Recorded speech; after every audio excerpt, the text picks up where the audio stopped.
ভাই পোলার বেল চাকরি হইতাইছে কোনটা ছোটটা বড়টা তো কামলা জামলা দেয় না।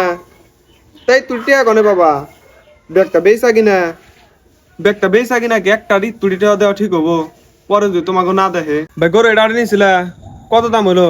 70,000। এত বড় গরু 70,000? গরুর বাজার মানে একটু ড্যাম না ভাই, বেচা নাকবো এখন। ড্যাম হইলে কি করা যাবো? তোমার টেহার দরকার হলে বেচা নাকবো। ব্যস্তা হিনে বয়ে রইছাও, তোমাকে বাড়ি থেকে আইলাম। তোমার বাপের দাম খুব বোঝানোর চেষ্টা করলাম, তোমার বাপে তো বোঝেই না। সবকিছু বেছানে একটা চাকরি দিতাইছে, তোমার ভবিষ্যৎ কি? আহুন না বিয়া শাদি করাও নাই, তোমাকে পথে আছে। যখন বিয়া শাদি করাবা তখন ভাই ভাই ঠাই ঠাই কিন্তু আছে। তুমি মূর্খ সুরক্ষ মানুষ, চাকরি হওয়ার পর যদি তোমার না দেখে। ভাই একটা চা দেন। ভাই চাও বহ, ভাই 2টা চা দেন। অমরা কি হইতাইছে শুনতাইছাও কে? আশাবের বেলা ছোট্টার বেলা চাকরি হয়। ওর যে সাইজ, ওর চাকরি হলে তো মারি দেয় একটু না। আর ওর চাকরি হওয়ার পর ও আশাবরেও দেখবো না, আশাবের ওলা বড্ডারেও দেখবো না। বাস্তা কবে আইলা?